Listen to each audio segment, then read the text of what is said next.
Spies in Disguise is a film that follows two characters, Walter Beckett and Lance Sterling, and they go on an adventure together to bring down a supervillain. But what makes this adventure really exciting is they're two very different people.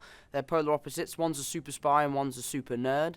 And the super spy is turned into a pigeon, and the super nerd, which is me, I always seem to play the nerd, has to kind of step up and help him save the day and learn to be a spy. Walter is a really happy-go-lucky kid. He's really positive. He's really, really excited about sort of using his brain to do good and to like make a difference in his workplace. And then is really excited by the idea of a challenge and a mission and going into the field. Lance Sterling, he's a super spy. He is the James Bond. He is the Ethan Hunt of our world that we've created, and he is as cool as any character can be, but he is a flawed character in a sense that he has trouble letting people in and being close to people, and I think that's partly because he works in such a dangerous environment. He doesn't want to be close to people in case he loses someone. And what Walter helps him do is realize that life is better when you have someone. So opening up and being friendly with people is much better than closing yourself in and pushing people away. What Will does so great is just bring such enthusiasm and such a sort of effervescent energy to the character, which is so infectious. And you just can't help but laugh at everything he says, especially when he's a pigeon, because Will has such a recognizable voice. Like if you played a short clip of him, you'd go, oh, that's Will Smith. And seeing Will Smith as a pigeon is just really funny. It's really, really great. Lance is obviously so into action and beating people up and fighting and being a super spy, whereas Walter is very much more the guy who wants to help people and yes, get the job done, but do it in a way with no casualties. And he has this one device called the kitty glitter, which basically explodes glitter everywhere and is supposed to calm people down to the point where they don't want to do bad stuff anymore, whereas Lance just wants a grenade. So it's quite fun to see the banter back and forth between Will and I, where we're arguing about using a grenade or oil slick or kitty glitter or the inflatable hug, like all these different amazing kind of quirky gadgets. So it's a lot of fun. That scene when he changes was actually really intimidating to shoot because I was listening to Will's audio, and obviously in that scene he's going crazy, and all of my stuff has to be like, the final stage, and I have to do all these like crazy different voices, and I was actually really embarrassed when we were recording that scene, but it's turned out so great, and I'm really proud of it. Ben Mendohlson, yeah, he's a cool guy, man. I have met him when I was a kid. He probably won't remember. I was very, very young. But I've always been a fan of his, you know, and I was really, really chuffed when I found out that he was going to play the villain. Obviously, him and I have kind of worked together in the Spider-Man world.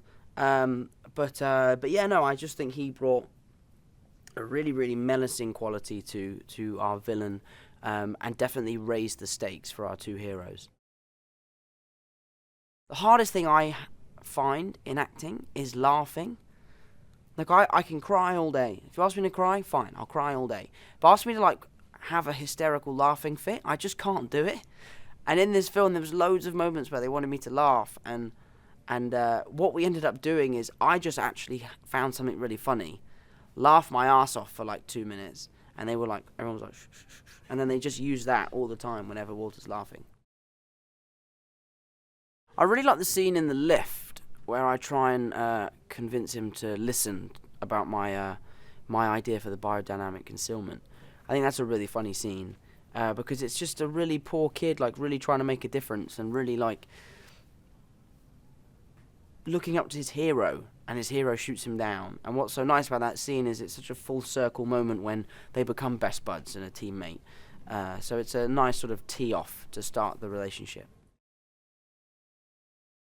I love that it teaches a good message to young kids, you know, like it's teaching the idea that violence isn't the answer, and friendship is more important than anything, really. So I just think it's a good film for kids to watch and feel enlightened by certain stuff in the world, but also just feel like they have a friend, like Tom Holland and Will Smith we're friends and they're our friends, you know? The unexpected benefits of being a pigeon. You can fly. That would be super helpful. You can see 360. You can see UV light, we found out. They can see in slow motion. What else can pigeons do? They're always in a flock. You never see a pigeon by himself. He's always got loads of mates. What else? What else is good about being a pigeon? I guess you'd have a headache all the time, though, from doing that. And you also are a bit gross. Pigeons are a bit rats with wings. But there are some nice pigeons. Where my grandparents live, I broke my heart recently when I found out that what I'd been hearing all my life wasn't actually owls. It was pigeons. I thought they're like, outside my grandparents' house was owls. And I've been telling everyone for years, like, oh yeah, they have owls everywhere. But it's not. They're just pigeons.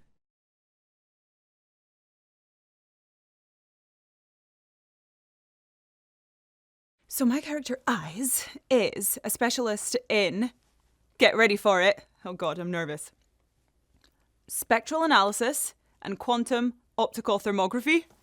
Yes, got it. So that's what she does, and she has these cool glasses that give her like all of these statistics and the data that they need for their missions.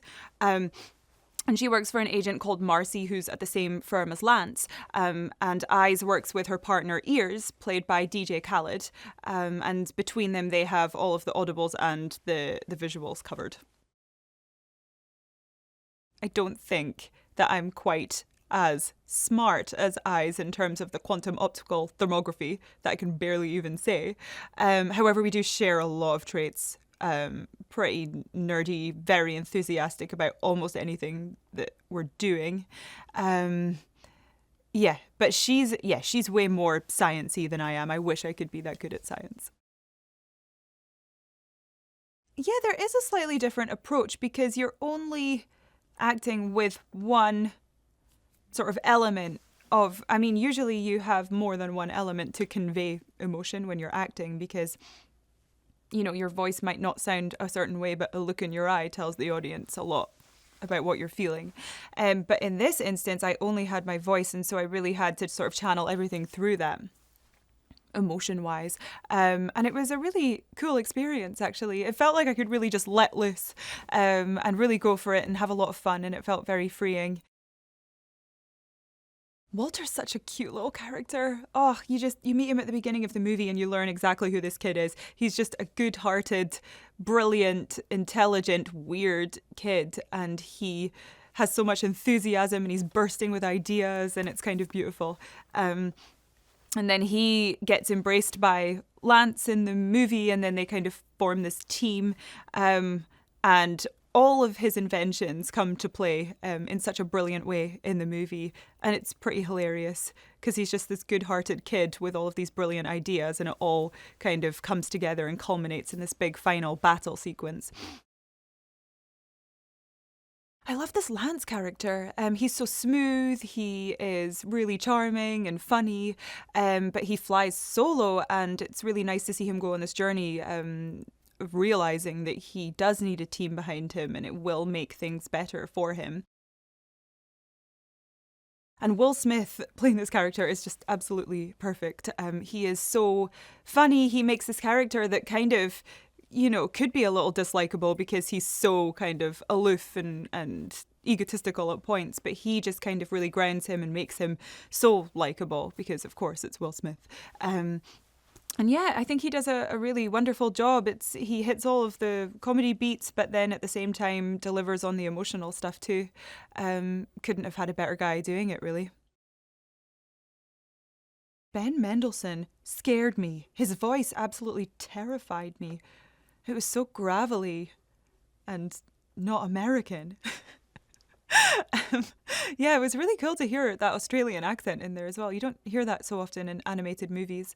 And yeah, I thought the character was extremely sinister and yeah, scary and all of those things. And he really showed that through the voice. And I don't think there's a lot of people that could have done that. I actually started to feel for the character a little bit as well, which was unexpected when you learn about his motivations when he's talking to Lance. And again, that's a testament to Ben and what he brought to the role. So it wasn't so one-dimensional. It was a really interesting villain character. Those guys are so great. I love our director so much. They just gave me wings when I was recording the voice for this character. They were embracing every idea I came up with. They were feeding me with even better ideas. And they were I just felt like it was a really creative environment that they sort of found for us or made for us, where we felt comfortable and ready to just go for it and maybe make a fool of ourselves and have fun while doing it. And they're just brilliant, brilliant minds. I loved the theme of not fighting bad with bad, but trying to fight bad with good. I think that's an extremely profound lesson that we could all take from this film and apply it to the world. It's a beautiful way of going about things. And, I loved it because it kind of highlights the fact that if you fight bad with bad, then people are going to want revenge and they come back for you, and it just turns into this vicious cycle of revenge. Whereas to actually, try to deal with something and save people, because we're all just people, good or bad, you might be able to end that cycle in some way. And I thought it was really profound in the movie.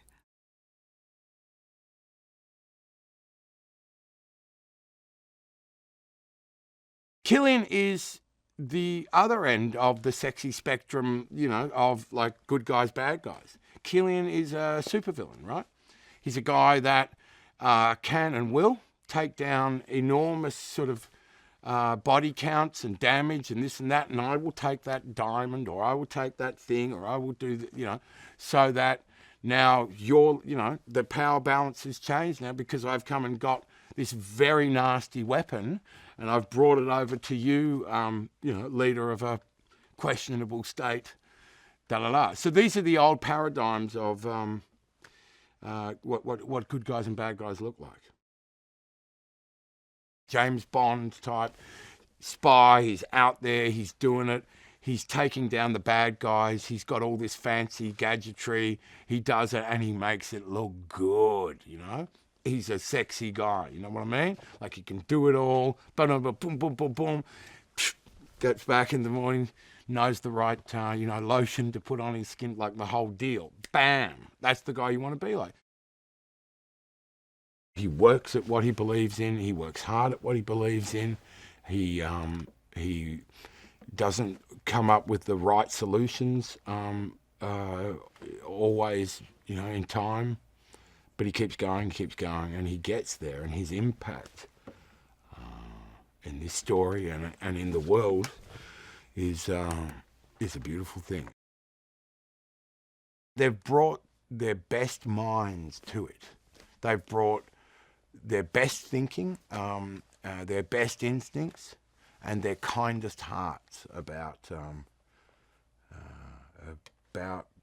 who we are. And they also have not lost sight of the most fundamental rule of show business, which is be entertaining. Be entertaining. When you're with Will Smith and everything else that, the film and stuff is all going well, you're fine. You're completely safe. You're going to have a good time. It's going to be enjoyable. It's going to be you're going to have a good time. The glitter's awesome, right? The glitter. We see the glitter really early on because he, in one of the earlier scenes, Lance has been given this equipment to go out and do this job, right? And the job is to take down, to find this large, bad guy, weapons dealer, whatever. And he's surrounded by the full sort of ninja, a Yakuza, whatever, bunch of thugs, the old room full of them. They're all there ready to fight him. He's in the middle. He's done. He's done, done, you're done.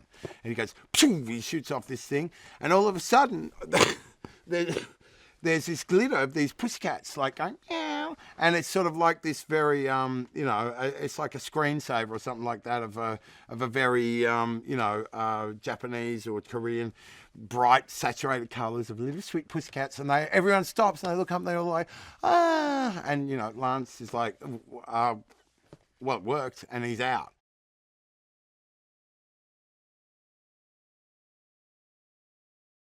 Wendy is Walter's mom. She's a police officer. She's smart and tenacious and funny in her own way. She's really warm. She's very brave. Wendy, as Walter's mother, obviously loves him very, very much and supports him in all of his adventures, even though sometimes they annoy her a little bit when they get in the way of their lives. Glitter bombs aren't fun for anyone. But most importantly, she encourages him to be himself in all of his weirdness, even if that means that other kids make fun of him. She tells him that the things that make him weird right now are going to be his superpower as he grows up. I think that's one of the most important lessons that she teaches him that carries through the film. Yeah, everyone's weirdness is their superpower. Everyone's weird in their own ways. There's no such thing as normal. And it can be so hard when you're growing up and everyone's striving for this idea of normalcy that just doesn't exist, to let your freak flag fly, to be yourself in the face of everything else. And I think this movie is so lovely because it shows that the things that might seem like they stand in your way when you're young become the thing that, in Walter's case, literally help him change the world. And that's something that can be true for anybody. We used to make potions where you would run around and pull all kinds of different ingredients from anywhere in the house, like shampoo and salt and food coloring, your mom's very expensive perfume, and lotions, and anything that you could mix together in a bottle, and we would dare each other to drink it. We didn't. That would have been very, very unhealthy, I think. Yeah, no, but I don't know if you could call that an invention, but we did used to make potions growing up. I loved working with Nick and Troy. I only got to spend a short time with them over a couple of sessions, but it was such a collaboration finding this role. It was really special to be able to walk into a space where I felt like I knew instantly how important this role was to them. And so in turn, it was important to me to be able to do it justice. And we just played a lot. We tried a lot of different versions of every line and had a lot of discussions about how the choices we were making would shape this role and ultimately shape the film and Walter and what kind of story we wanted to be telling. I've enjoyed every second of working with them. I love that you can make weird, weird faces that you would never do on live camera to manipulate the sound of your voice. There's endless freedom in voice acting. You can create characters that are so different from yourselves, and it's always an adventure. It's also always nice to get multiple shots at it. You know, you can try a lot of different things, and it can shape a character and a performance in a way that's just different from anything else I've ever done. I hope that people laugh. I hope that they feel encouraged. I hope that they feel particularly encouraged to be themselves, to be comfortable and confident in who they are, even if something that they love might seem weird to other people. I hope that people leave feeling like exactly who they are is enough. And is not only enough, but is something that makes them special and powerful and can maybe help them change the world one day.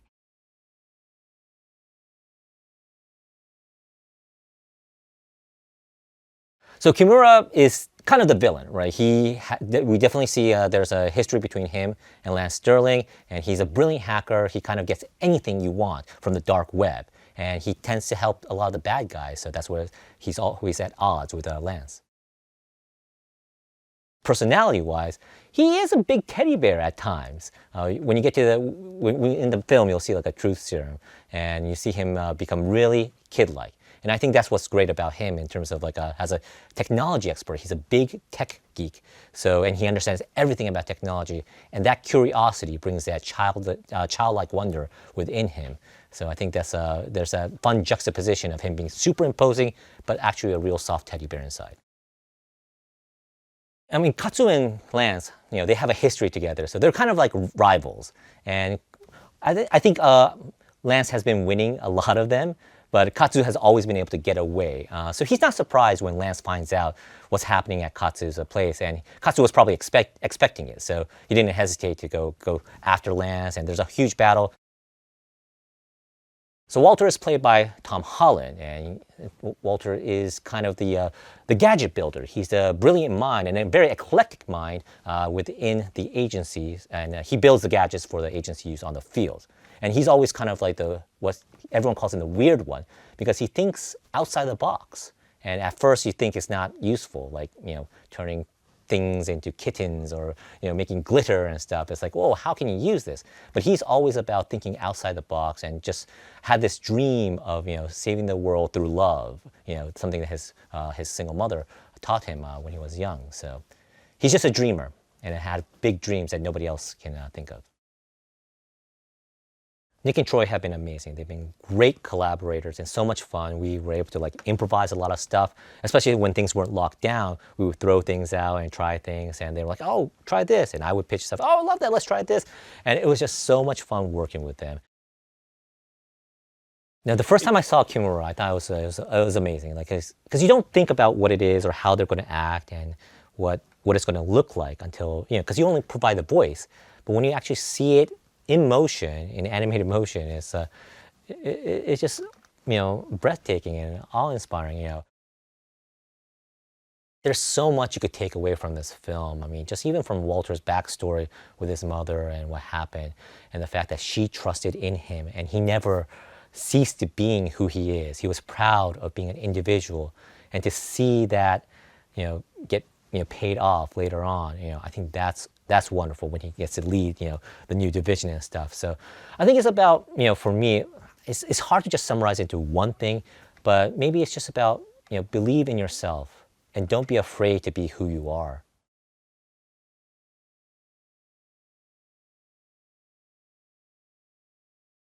She's just on a mission. She's myopic. She's straightforward. She's persevering. And, one thing is important to her, which is get Lance Sterling and solve this case. I'm also dry and sarcastic. Yes. Yeah. I mean, I think a lot of times with casting, they want to cast somebody who is how they imagine that character in their head. Plus, there's a lot of back and forth. So there's scenes where with the directors, you kind of figure out what the shape of the scene is based on some stuff that's in your real personality. Through the course of the movie, there's a lot of twists and turns in terms of who actually is responsible for this mess. And I think she's so sure at the beginning it's Lance. And yes, realizing that it is not him and that he was right and he was set up at the end changes her opinion about him. But it also, I think it's worldview wise, she's used to having this very ABC idea of how to solve something, and this really takes her for a spin and goes all over the place and is not linear, which will probably change the way that she works in the future. Nick and Troy are great. It's been a very kind of spirited, fun, collaborative experience. We recorded both here and in New York, and they've, along the way showed me everything and what they're thinking. And I've always felt like I knew where I was. And sometimes it's hard with these things because you kind of jump in and you haven't seen it for 4 months and you have to pick up a couple lines here to make this scene better. But they've been so communicative and have done such a nice job. Will Smith is a juggernaut. He's a classic, His brand of humor and his sensibility, his kind of this particular version of him where he's ready to go and hyper confident and then relegated to a pigeon body is it's my favorite version of him because he gets to be just humbled through the entire movie, which I think is a really fun thing for him to do because he is both those guys. He's the humble guy and he's also the flashy guy, so it's fun to watch him do both. I really enjoy voice acting because you don't rely on visual. you can kind of do whatever you need to do physically or visually to get your voice to do the thing, because you're so reliant on the sound of it that like anything that gets you there, any physicality, anything you have to do to get a performance you can do. Whereas like you can't really do that on screen. So it's kind of fun. It's kind of freeing. It's challenging though, because again, you're just relying on this one thing. It's very hard to be subtle, but that's for the animators to do. And they've done a really good job of like creating what feels like a real person around this character. Walter, I feel like really represents a certain kind of, young person who gains their value from like the intricate work and things that don't require that they are social with other people, and then he's kind of forced out into this world to be kind of on the go and to interact with everything, and I think it changes him. And at the end of the movie, he's part of the team. He is the team. Like he's the most important part of the team, and like I think that probably is really satisfying for somebody who never expected to be like thrusted out in that way. I really liked the scene with the truth serum. I thought it was really funny. Just to see all these people who are warring with each other respond to the same, magic potion and just tell their truest feelings. And it was like really fun to record because we did a bunch of different versions of what my cats' names were. And ultimately we went with the New Kids on the Block because that was my favorite band when I was in 7th grade. But just to see like all the kind of, to see anybody, especially like in the middle of a fight, be vulnerable, I think is super funny.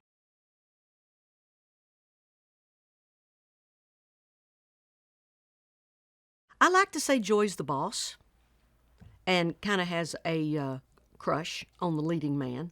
She's got a soft spot for him. And she tries to be real tough and make everybody toe the line, but Lance does not, ever. I am the director that makes sure everybody is going the right places, doing the right things, and we get our mission done. And then a lot of time Lance does not mind me, and he gets himself in a predicament. And then we find another very talented, not so suave and debonair young man named Walter that has an idea of giving Lance the best disguise ever. And he forgets to tell Lance, I think, because Lance is really surprised when he finds out his new undercover look. I wanted her to be firm, stern, authoritative, in charge. And so I would give my version and then they'd say, okay, now be more flat to the direct. Okay, more direct to the point. And I'd do that. And then I'd go back when they say, I'll do anything you want to. And then I'd put more melodies and when I talk, I kind of sing. I go up and down and I kind of put a little melody to it. And it goes all over the charts sometime, all over the fa-la-do-dee-da-do, the scales. And so they wanted it flat, and then I put a little bit more in. And then we finally came to what we all agreed on was the right voice for Joy. Well, Lance is a very cocky, suave, debonair, bigger than life, large in charge, and he's his biggest fan, and not lacking in self-confidence at all. And then when he gets pinned in and everybody thinks, oh, we've got him, not going to happen. He works solo, he's on his own, and he can handle it no matter what. I love Will Smith. I got to work with Will, Meatloaf, and myself. We hosted an awards show many years ago, the American Music Awards. And so we'd sit backstage and we'd visit, and I fell in love with both of them right then. And I think Will is a hardworking man, genuine. Years later, I got to see him again, and he walked right up to me and was just, never forgets you. Just a super person. I think Walter is very smart and loves the attention that Joy finally gives him. When Lance thinks it's all for him, all the praise and the accolades, it's really to Walter, and Walter very muchly deserves it. He's a cutie pie.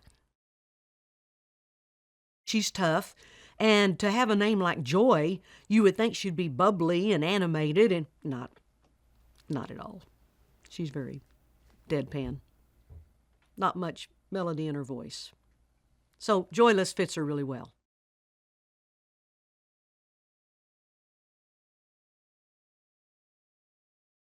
So we started off looking at, again, movies like Skyfall and a lot of the old James Bond stuff, even just Mission Impossible and Jason Bourne, you know, just looking at how those movies are shot, how cool and stylized that is.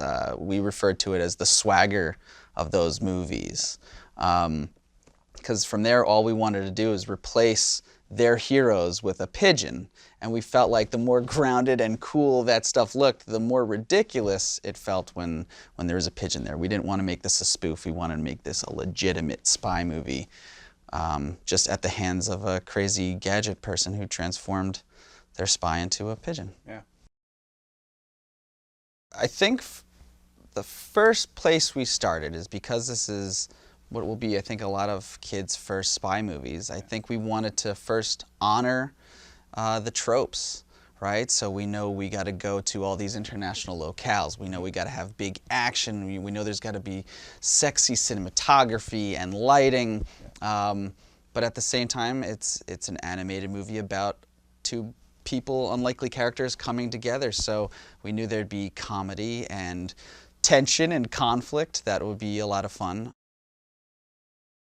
Everybody, like our collaborators, Will, Tom, Rashida, Ben, Karen, DJ Khaled, almost everybody. Not only incredibly talented actors, they're phenomenal collaborators. And that was something where we had a lot of fun working with them, because they not only would want to say lines, they wanted to explore them. They wanted to explore the story, and we would just start riffing and going off page and coming up with different ideas.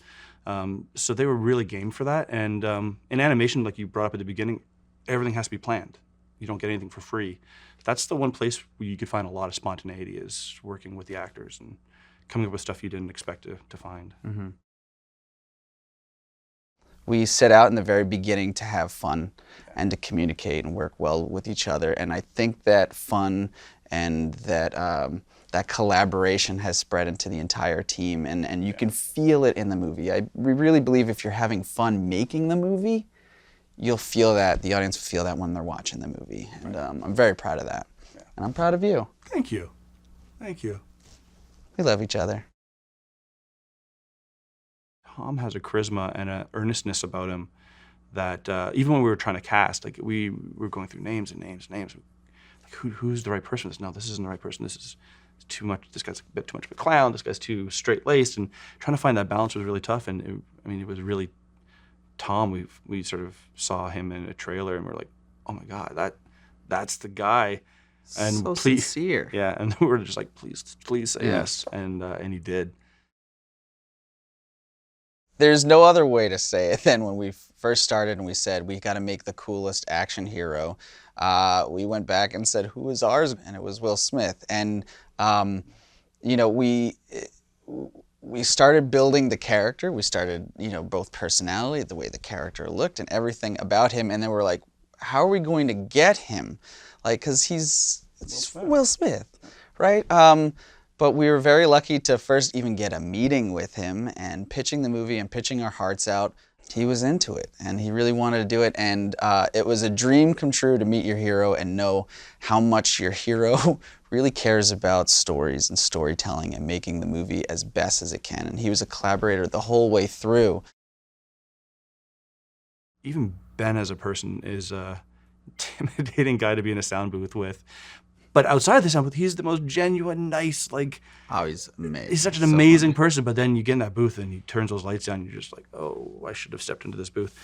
He's got this amazing ability to bring that terrifying voice through and yet still stay connected to that emotion, which I think really comes through in that third act that you're talking about, where you go, oh my gosh, this is someone who's in pain.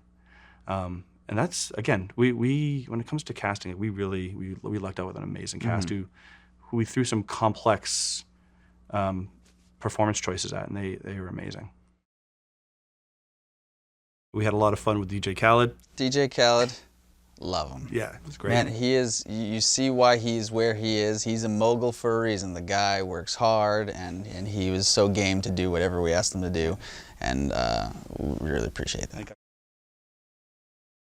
She plays Joy Jenkins, who everyone nicknames as Joyless. and that's pretty much tells you the kind of personality she has, which is such a weird thing when you think of Reba McEntire, who is completely the opposite.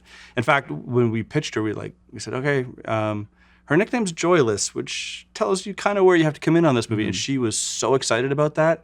She was like, oh, I can't wait to do that. So different from what I typically do. And but it was amazing because she is such an effervescent personality that even in a character who's supposed to be dour in those moments, you still really feel this fun connection to her. She really brought that sort of undercurrent of charisma to a character who could be pretty flat otherwise. It's incredible. It's such a huge, Teddy Shapiro, our composer, just put together a phenomenal score. And it was the same thing. We went to him, like we did with all the sort of the tropes. We're like, you hear a Bond theme, you know it. You hear that Mission Impossible theme, you know it. And our first challenge to him was like, we need a thematic bed of music that when you hear it, you think Lance Sterling, you think Spies in Disguise. And then from that, he just built this incredible score. I mean, adjectives, I think epic, I think exciting, I think global, but then I also say heartfelt and endearing and hopefully aspirational. And I think that juxtaposition is what we were always after, that you have this really intimate story, heartfelt story inside this gigantic, big action set piece, and hopefully that comes through. We feel a tremendous responsibility with delivering what might be a kid's first spy movie. And, it's been so passionate for us to not just have fun with all the things that come with making a spy movie, but at the same time delivering a message that you think can possibly make the world a better place. One thing I think that was different that we did on this film than we've done on some of our other films is we sort of brought an improvisational aspect to the writing of our comedy. So, like Troy was saying, we didn't really want to have just one-liners, which I think is more typical of an animated film. We really wanted to feel that rhythm, that banter that you'd get in a buddy comedy.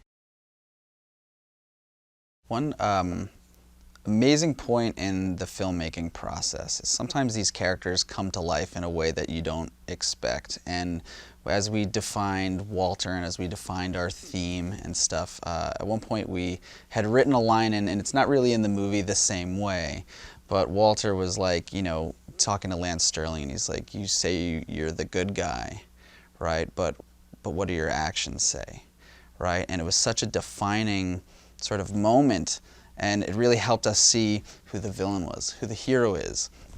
And it's such a good question, and we try to not be so on the nose with that for kids watching that, but it's so important for the kids who are watching this movie to say, I know we call ourselves the good guys, but do our actions say that? One of the things that you learn and discover through time is just how amazing pigeons really are. Like, they're in every city around the world. Nobody even knows that they're there, right? So they're hiding in plain sight. Pigeons, because they have the eyes on the side of their head, they can see in 360 degrees, which means at any given time, they can see your face and their butt, which is why you can't sneak up on them. Right. They're one of the fastest birds in the world. Only the peregrine falcon is faster. But because they're so fast, they see at a faster rate of speed than we do. So everything to them feels slow motion. So we would always refer to it as pigeon bullet time. Hey, it's Lisa now. I hope you liked that video. Do you think it will be a success? Well, do you know what are the top 5 grossing animated movies? Coming in at number 5 is Despicable Me from 2017. Number 4 is Toy Story from 2010. Number 3 is Minions from 2015. Number 2 is Incredibles 2 from 2018. And number 1, which I'm pretty sure you can guess, is Frozen. Now remember to click here below to subscribe or on the side for more great content.